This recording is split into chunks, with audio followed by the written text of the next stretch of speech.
उत्तर प्रदेश के पश्चिमी हिस्से में बसा एक छोटा सा गांव था। दिन में वह गांव सामान्य लगता था, लेकिन सूरज ढलते ही वहां अजीब सा सन्नाटा उतर आता। लोग अपने घरों के दरवाजे जल्दी बंद कर लेते, जैसे अंधेरे के साथ कोई और भी गांव में घुस आता हो। गांव के पीछे खेतों के पार एक पुराना कुआं था। गांव वाले उसे बस पीछे वाला कुआं कहते थे। उसका असली नाम किसी को याद नहीं था, या शायद कोई याद रखना नहीं चाहता था। उस कुएं को लेकर गांव में एक सख्त नियम था। सूरज ढलने के बाद कोई भी उस कुएं के पास नहीं जाएगा। शहर से आया अमन इन बातों को अंधविश्वास समझता था। वह अपने दादा की छोड़ी जमीन के कागज देखने गांव आया था। पहले ही दिन उसे महसूस हुआ कि गांव वाले उससे दूरी बनाए रखते हैं। जब भी वह कुएं का जिक्र करता, लोग अचानक चुप हो जाते या बात बदल देते। पहली रात अमन को नींद नहीं आई। आधी रात के बाद उसे बाहर से पानी में कुछ गिरने जैसी आवाज सुनाई दी। छप छप। उसने खिड़की से झांका।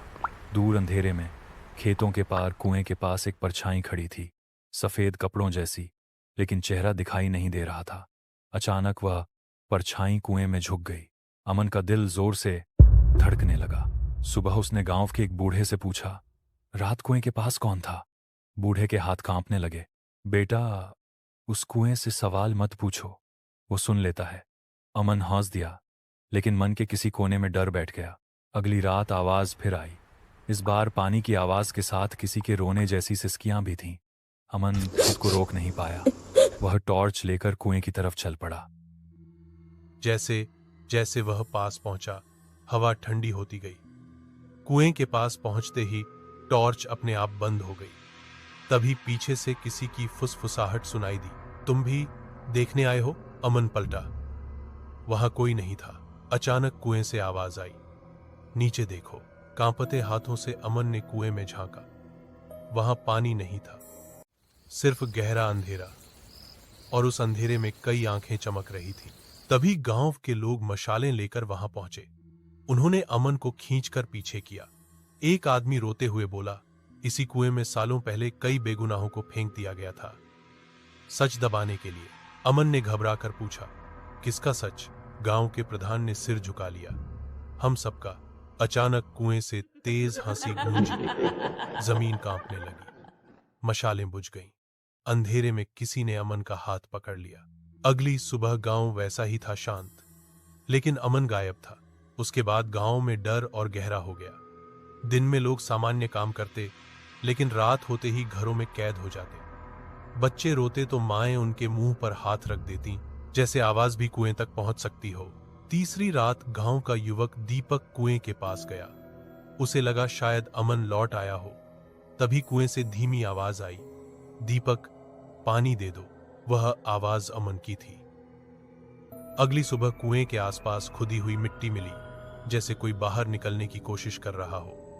प्रधान ने सच कबूल कर लिया। सालों पहले जमीन के झगड़े में कई लोगों को मारकर इसी कुएं में फेंका गया था।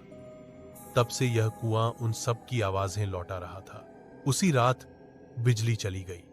कुएं से तेज रोशनी निकली। लोगों ने देखा अमन कुएं के अंदर खड़ा था, आंखें खाली, होंठ हिलते हुए।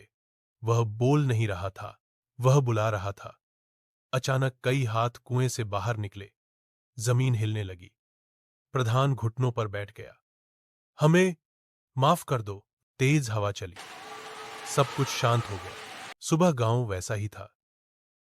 कुएं से लौटती आवाज। अमन के गायब होने के बाद गांव में समय जैसे रुक गया था। लोग जी तो रहे थे, लेकिन हर सांस डर के साथ ले रहे थे। रात होते ही पूरा गांव अंधेरे में डूब जाता, जैसे बिजली नहीं बल्कि हिम्मत चली जाती हो। सबसे ज्यादा बदलाव कुएं में आया था। अब वह सिर्फ आवाज नहीं करता था, अब वह नाम लेकर बुलाता था। पहली बार आवाज आई प्रधान के लिए, रामदीन, नीचे आओ। प्रधान रामदीन की नींद उसी पल टूट गई। पसीने से भीगा हुआ वह उठ बैठा। उसकी पत्नी कांपते हुए बोली, मत जाना, वो अमन नहीं है। लेकिन आवाज फिर आई, इस बार और साफ, सच नीचे है। अगली सुबह प्रधान अपने घर में मृत पाया गया। उसकी आंखें खुली थीं और मुंह से बस एक ही शब्द निकला था, कुआं। अब गांव में कोई शक नहीं बचा था। यह सिर्फ डर नहीं था, यह हिसाब था। तीसरी रात गांव के स्कूल में रहने वाला मास्टर सुरेश देर तक जाग रहा था। उसने अमन को सबसे आखिरी बार कुएं के पास देखा था। अचानक स्कूल की खिड़की पर दस्तक हुई। थक थक खिड़की खोली तो बाहर कोई नहीं था, लेकिन जमीन पर गीले पैरों के निशान थे जो सीधे कुएं की तरफ जा रहे थे। तभी पीछे से आवाज आई, सर, आपने तो मुझे पढ़ाया था। सुरेश पलटा। वहां अमन खड़ा था, वही चेहरा, लेकिन आंखों में कोई चमक नहीं थी। त्वचा पीली, जैसे महीनों धूप नहीं देखी हो। कपड़ों से पानी टपक रहा था। तुम जिंदा हो? सुरेश फुसफुसाया। अमन मुस्कुराया। जिंदा नहीं सर, अब मैं रास्ता हूं। अचानक जमीन हिलने लगी। स्कूल की दीवारों से खून जैसे पानी टपकने लगा। सुरेश चीखा, लेकिन उसकी आवाज कुएं की गहराई में समा गई। सुबह स्कूल बंद था और सुरेश गायब। अब गांव में सिर्फ एक ही उम्मीद बची थी। गांव के बाहर रहने वाली एक बूढ़ी औरत, दाई शांति। लोग कहते थे उसे सब पता है। दाई शांति कुएं के पास आई। उसने जोर से कहा, जिसे सच चाहिए वो सामने आए। कुएं से हवा उठी। अंधेरे में अमन की आवाज आई, सच सब जानते हैं, बस कबूल नहीं करते। दाई शांति बोली, तो आज कबूल करेंगे। उसने कुएं में नमक और लाल धागा फेंका। अचानक कुएं से चीखें आने लगीं, कई आवाजें, कई नाम, और फिर एक हाथ बाहर आया। वह अमन का नहीं था, वह पहले मरे हुए आदमी का था। गांव वालों को समझ आ गया, कुआं किसी एक को नहीं पकड़ रहा था, वह पूरे गांव को एक एक करके लौटा रहा था। दाई शांति ने आखिरी बात कही, या तो सब सच बताएंगे या कुआं सबको बताएगा। उस रात कोई नहीं सोया, क्योंकि अब कुएं से सिर्फ आवाज नहीं आ रही थी, अब कदमों की आहट भी आने लगी थी। और यह तो बस शुरुआत थी। गांव जो भागना चाहता था, दाई शांति की चेतावनी के बाद पूरे गांव में अफरा तफरी मच गई। लोग समझ चुके थे, अब यह सिर्फ कुएं की कहानी नहीं रही, यह पूरा गांव फंस चुका था। सुबह होते ही फैसला हुआ, गांव खाली किया जाएगा। औरतें रो रही थीं, बच्चे चुप थे, मर्दों के चेहरे पर डर साफ दिख रहा था।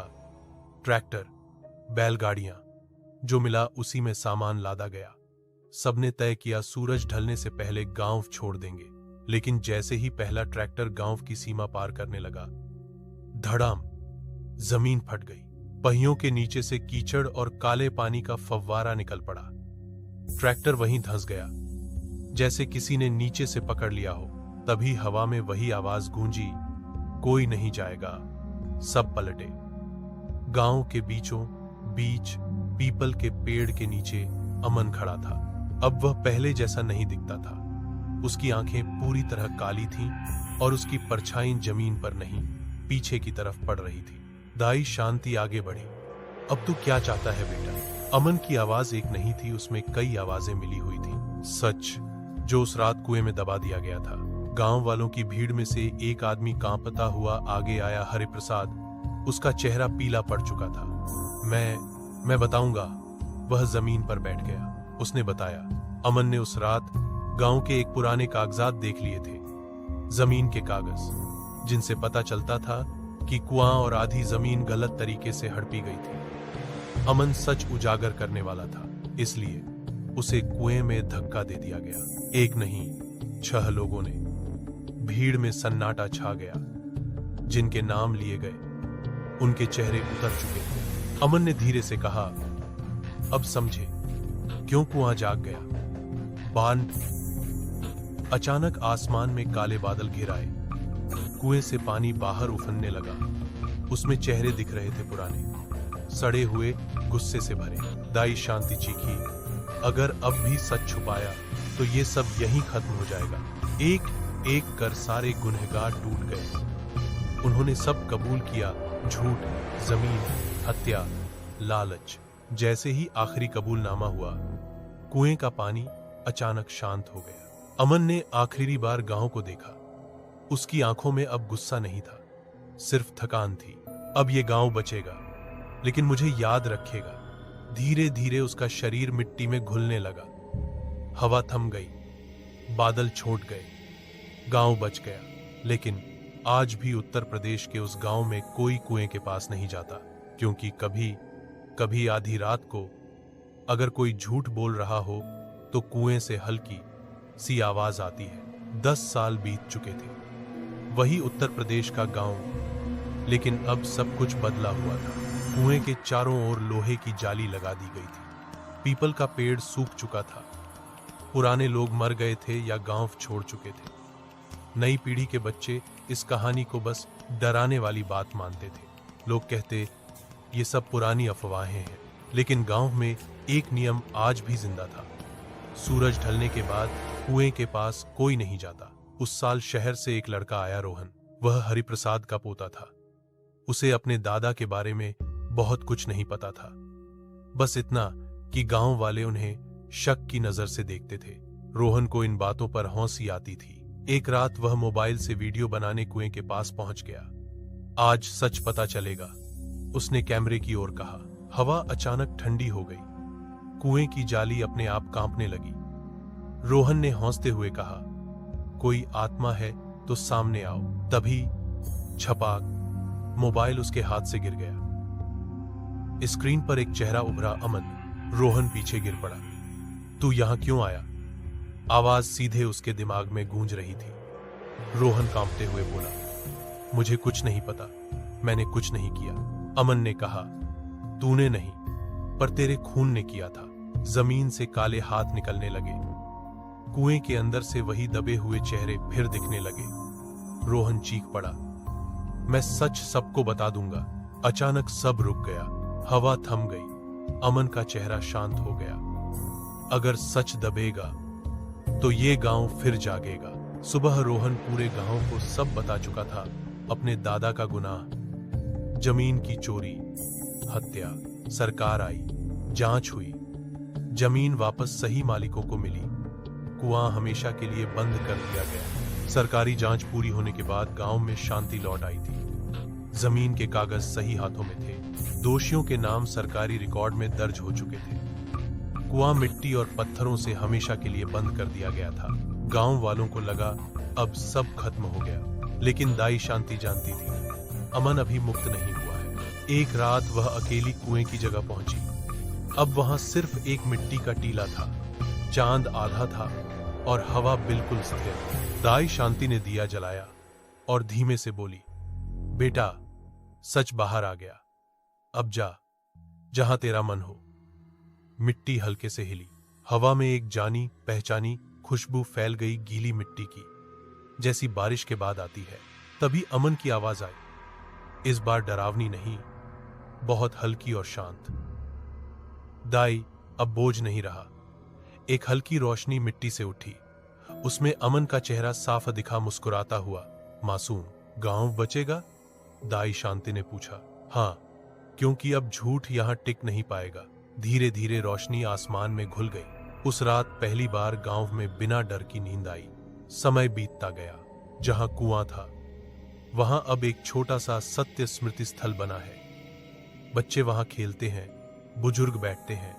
कोई फुसफुसाहट नहीं, कोई साया नहीं, बस एक पत्थर पर लिखा है, यहां सच ने अपनी कीमत चुकाई थी। दाई शांति की मृत्यु के बाद गांव में अजीब बात हुई। उसकी चिता की राख से वही पीपल उगाया जो कभी सूख चुका था। आज भी वह पेड़ खड़ा है और लोग कहते हैं, अब अगर कभी रात को हवा ठंडी लगती है तो डरना मत, वो अमन नहीं है, वो बस इस बात का यकीन है कि सच आखिरकार जीत गया।